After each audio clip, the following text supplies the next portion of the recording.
Рады вітаць. Вось глядзеў на гадзіннік і згадаў наступны верш Аркадзія Куляшова. Гадзіннік мой не сонца, што ў зеніце, гадзіннік мой не сэрца, што ў грудзях.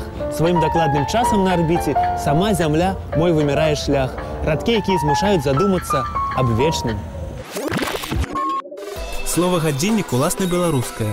Пацверджанне гэтаму факт, што ні ўводнай са славянскіх моў такога слова няма. Яно паходзіць ад слова гадзіна, якое абазначае і 1/24 частку сутак, і нейкі прамежак часу, і час наогул.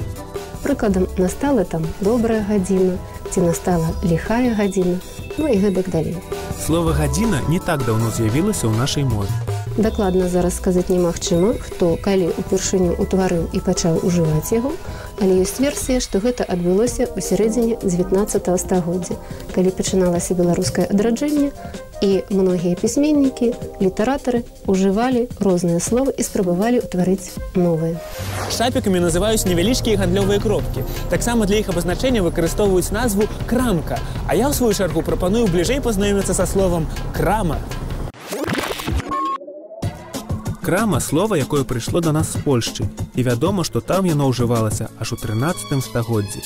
Аднак зараз у польскай мове яно гучыць вельмі рэдка, што нельга сказаць пра беларускую мову, у якой слова крама амаль што вышчыміла назву магазін.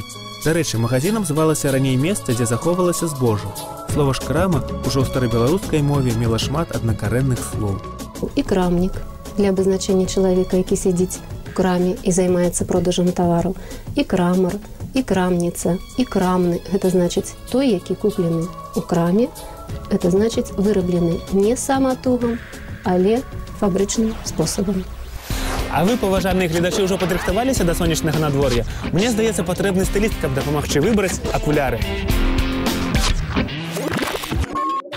Окуляры – так гэта слова гучыць на польскай мове. Менавіта адтуль беларуская мова і запазычыла назву гэтай аптычнай прылады, карані якой знайшліся ў лацінскай мове.